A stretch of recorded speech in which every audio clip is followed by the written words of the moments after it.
Dramatic new developments tonight in the Caylee Anthony murder investigation. The slain toddler's grandfather, George Anthony, was released from the hospital last night, 11 days after he was found in a seedy motel, apparently trying to take his own life.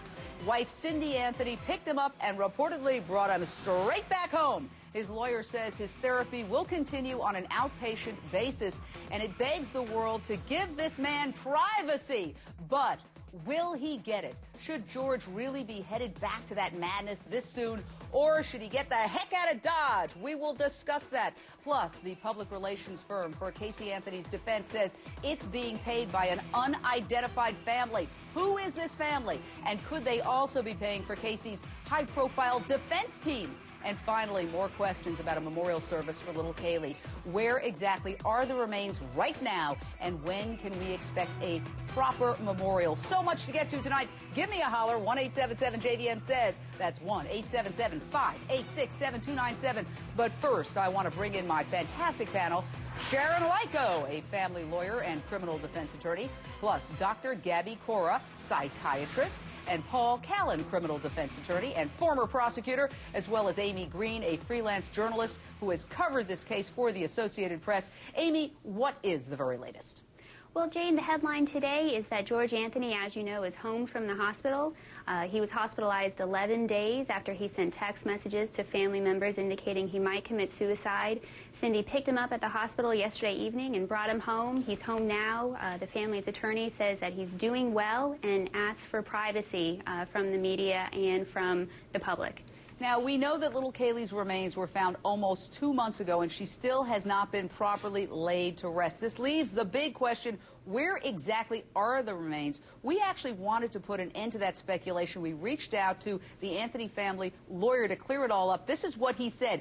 Caylee's remains are still at the funeral home. So that we've gotten cleared away. Reports just in as we went to air that now that George is home, he and Cindy are trying to plan the funeral. My question to psychiatrist Gaby Cora, will a funeral be the best thing for George? Will it give him the closure that he seems to desperately need?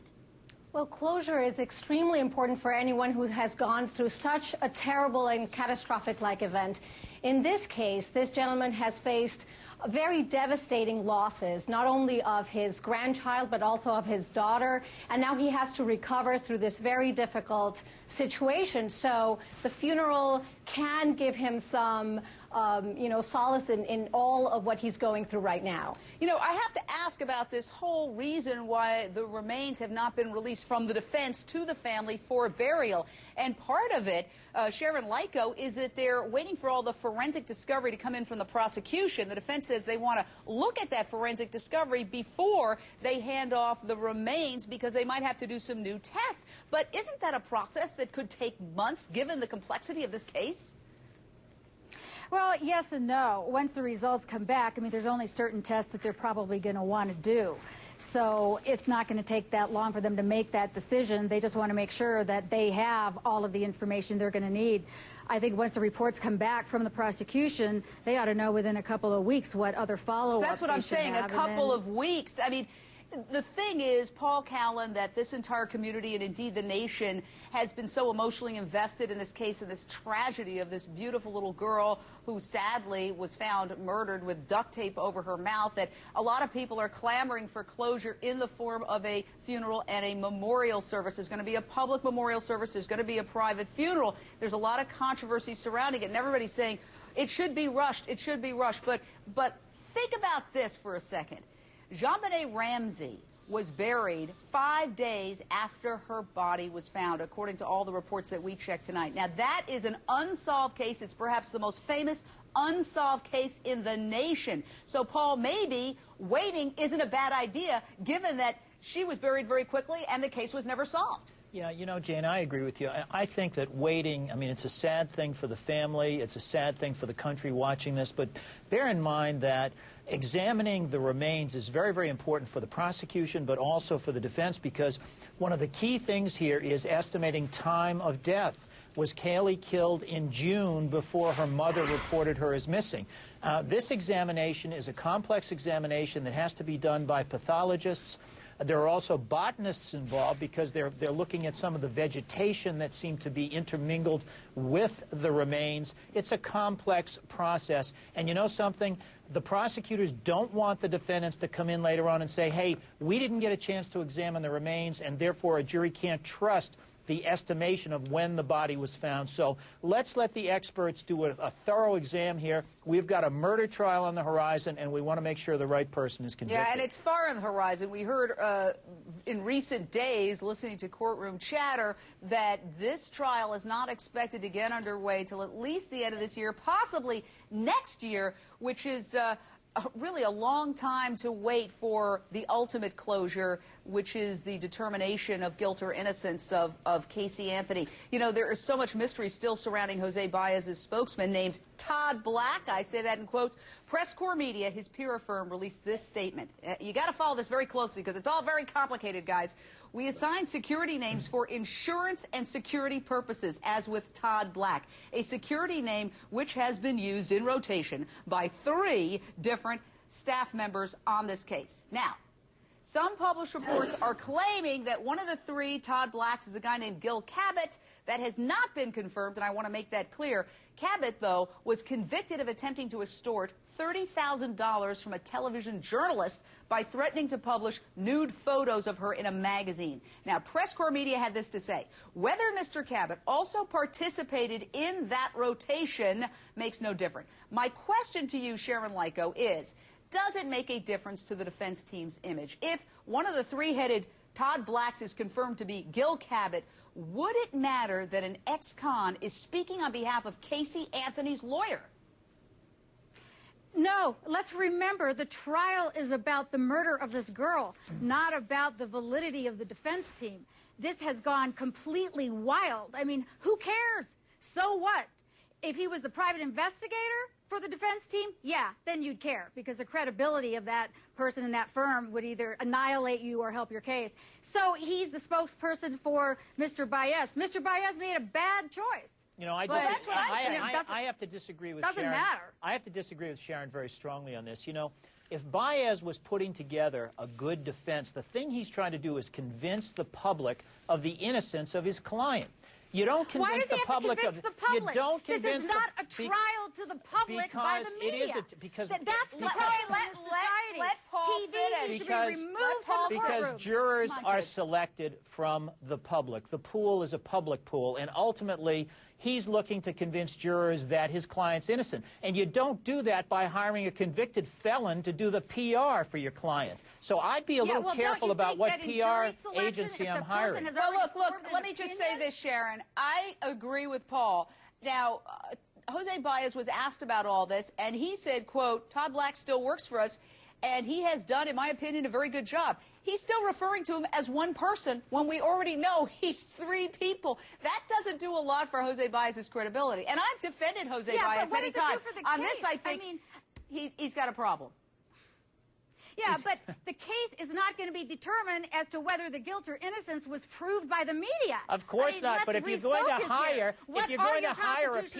You have a right to a trial by a jury of your peers. Okay. You have a right to be executed and sacrificed by the media. Okay, wait a second. Let Paul have a say now. If you're going to hire a PR firm, you're hiring them for one reason: to get a favorable message out about your client. And what's the message that we have now? Hey, the PR guy's a criminal. I'd say that didn't work out very well for Baez. So if that's an example of how he puts together a compelling case for his client, time for a new lawyer. And that's what I say. This is what I have to say. In jury selection, don't you think it's going to be relevant if a juror says, oh, yeah, I've already made up my mind because I've seen CNN, and they convinced me that, you know, the grandfather... just leave CNN out of it. Everybody's covering the story under the sun. Okay, and they're asking for a change of venue because everybody, all the local stations down there cover this full time. They have reporters assigned to covering this 24/7. I'm not picking on CNN. All right, just let's hang on. Let's take a deep breath.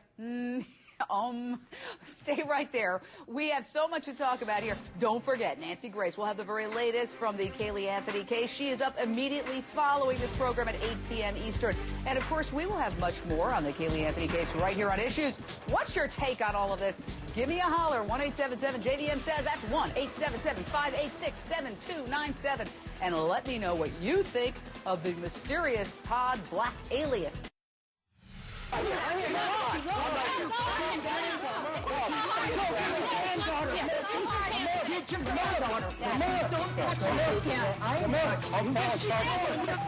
So sad what they've been through. That was George Anthony blowing up at reporters and protesters last year, a sign of the stress that would ultimately cause him to contemplate suicide less than 2 short weeks ago. We have to have so much compassion for him, and his attorney tonight is asking for privacy. Leave this man alone, is what he's saying. I want to hear from you. Now that George is released, should he move away from the madness in Orlando? Go on vacation somewhere exotic. Give me a call, 1-877-JVM says. That's 1-877-586-7297. Or does he have to wait till he gets closure? And the funeral. Does he have to wait for the funeral before he goes anywhere? Wow. So much to talk about. We're back with the fantastic panel that we have tonight. And the phone line's lighting up. Jackie from Minnesota, question or thought, man. I have a question for you, Jane. Is this whole suicide attempt thing possibly a way for the defense to come up with some sort of maybe a defense for Casey? Or like insanity as defense for Casey? Well, you're making the connection between the father's apparent Casey's father's apparent attempted suicide and Casey's mental state? Essentially, I think that's what the caller was doing. Paul Callan, you want to take a shot at that? No, that's a real stretch. I mean, what you're saying is the jury's going to think she's got a good insanity defense because her father has a mental problem, and that wouldn't fly and wouldn't even be admissible at the time of trial. So I really don't think it has anything to do with that. Well, there has been a lot of talk. People magazine did a whole story alleging dysfunctionality in the home, that everybody was at each other's throats, that Cindy and George were fighting, that they had separated, that Casey and Cindy were fighting, and that there was a huge fight between Cindy and Casey the day before the little child goes missing. Amy Green, what do you know about the tension within the family? We know from court documents that there were tensions within the family long before Kaylee disappeared even. We know that there was a rivalry between Cindy and Casey involving Kaylee. We know that there was conflict between Casey and George.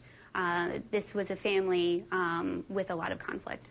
Dr. Cora, as a psychiatrist, would you recommend that he get away? And of course the caveat to that is that he's kind of stuck there waiting for this funeral that obviously he's so desperate to attend. But put that aside for a second. Even for 3 or 4 days, should he get away? Should he be at that house right now, which has been sort of the center of this terrible storm? Well, anyone who has gone through involuntary hospitalization followed by voluntary hospitalization followed by a discharge needs to have time to recover. And unfortunately, anyone who's gone through depression or a suicide attempt, it won't take 1 day or 2 to recover. Obviously, having all this attention on him and his family and everything that's going on won't help. But at the same time, going away on vacation or going somewhere else won't really allow him to heal through this process that he will need to go through. What should be done? Is it therapy? Is it perhaps drugs? What? In general, when someone has gone through a suicidal attempt and or is dealing with depression and or other things, a good evaluation needs to be in place. And there may need to be a combination of things, maybe psychotherapy and or psychopharmacology, medication therapy, depending on each case. And there may need to be a lot of support for him too, so that he can, move on. And there may need to be some family therapy as well. Well, yeah, I think so. I think that would be the understatement of the year. Some family therapy needs to go on there. Now, let's talk about this other very strange aspect of this case. And one of the reasons why this case is so fascinating to the nation is that everything seems to be just a little bit strange about this case. Let's take the relationship between Jose Baez and this PR firm that has come under fire lately. In this statement, Press Corps Media seeks to clear up some confusion. Quote, Press Corps Media is paid by a family who took an interest in the case and is not paid by Mr. Baez. Our services are of no major consequence to this case. We simply answer media calls, provide information, and or arrange interviews. Well, that, to me, is pretty consequential. But what's up with this mystery family who Jose Baez's attorney says is a Connecticut family who is sympathetic to the plight of Ms. Anthony and her family. First of all, Amy Green, have you heard anything about this mystery Connecticut family that has been picking up some bills here? I just know from court documents and from interviews with Todd Black that this is a family in Connecticut that took an interest in the case, perhaps by watching it on CNN or perhaps, you know, seeing it in other media outlets. Well, that is fascinating to me, Sharon Lyko. Have you ever heard of a family in Connecticut, somewhere out there, deciding, well, you know what, I'm going to pay for the public relations firm of the attorney representing this defendant? I have not heard that, but I have heard that everybody wants their 15 minutes of fame. And whether you can get that by your name on the front, they can get that by your name on the front line, or you can be doing it behind the scenes, but your friends know that you're doing it behind the scenes. I mean, the things are going on in this case that are completely ridiculous, that wouldn't go on in any other case if it was just John Q. Public, who had no money, who had nothing that was celebratory. I mean, you wouldn't hear anything about it. These people wouldn't be marching up to the front lines and taking their shots. Okay, let me ask you this, Paul. Considering that this unidentified Connecticut family is paying for that, could they also be paying for this very high-profile defense team? Well, they could be, but I think it's as unlikely. My bet is that this PR firm is too embarrassed to admit that they're just doing this for free because they want the publicity. So it's very easy to have an unnamed Connecticut family that's funding you. So I'd like to see who the Connecticut family is and whether they really exist or not. Yeah, well... everybody wants to jump on the case, as Sharon said, to get the free publicity. Yeah. And this is it was good publicity for the PR firm. Maybe not so much anymore. Very good insights, all of you. Thank you so much, Sharon, Gabby, Paul, Amy. We will have more on the Keely Anthony case later in the program. Before we get to the ups and downs of Jessica Simpson's weight loss, I want to round out our conversation on all the latest twists and turns of the Caylee Anthony murder investigation. As we know, the grandfather of Caylee, George Anthony, has now been released from the hospital after a suicide scare less than 2 weeks ago. Brad Conway sets the record straight on Caylee's remains. I am back with Amy Green, an Orlando-based freelance journalist, and Dr. Gaby Cora, a psychiatrist, and the phone lines are lighting up. Judy, in Louisiana, your question or thought, ma'am? Hi. Hey. Yeah, George Anthony seems to be the only one with maybe even a need to tell the truth, and I do believe he's very stressed. But could this possibly be a big ploy to get out of that deposition? Wow, interesting question. Amy Green, we know that he has a deposition along with Cindy scheduled for, I believe it's February 26th. It's certainly later this month. That deposition is involved in the case of Zenaida Gonzalez. She is suing Casey Anthony, essentially saying that Casey ruined her life when she said a woman named Zenaida Gonzalez abducted the child, and for various reasons, she's the one that has been associated with that, even though police have cleared her. So the question of the viewer is that, do you think that the Anthony family would go to that length to get out of that deposition? I would say no, because I don't even think that deposition was scheduled at the time that that initial apparent attempted suicide occurred, correct? I think viewers will just have to draw, make their own judgment. The facts are that George was found in a motel room in Daytona Beach. He was found with 2 empty bottles of pills and alcohol. They took him to the hospital. He told nurses at the hospital that he had not taken pills. Authorities who were with him that night said that he seemed despondent. Clearly the family is suffering, going through something a lot of us never could imagine. Absolutely, and our hearts always go out to them. And I will say that George's attorney says, leave him alone. So he is now at home. I think it's incumbent upon everybody to give that family some space around their house as they try to get it together to bury the granddaughter, little Caylee. And the word we just got tonight was that they are now making plans, finally, for that funeral. Final word, Gabby, his journey back. He's apparently feeling good, receptive. What does he need to do to stay sane in all of this? he needs to really focus on getting better and try to avoid the fact that some people may still think that he may have schemed all this. But at the same time, it will be very important that people realize that it does take time for people to recover, more so when there have been so many losses in his life. So the process is going to take some time. He needs our empathy, and he needs to really work hard on recovering as well. He does. I'll give you that final word, Gabby. Amy, thank you so much. Come back soon. Quick reminder, Nancy Grape is up next at 8 p.m. Eastern. Nancy will have the latest shockers in the Caylee Anthony case. You do not want to miss it.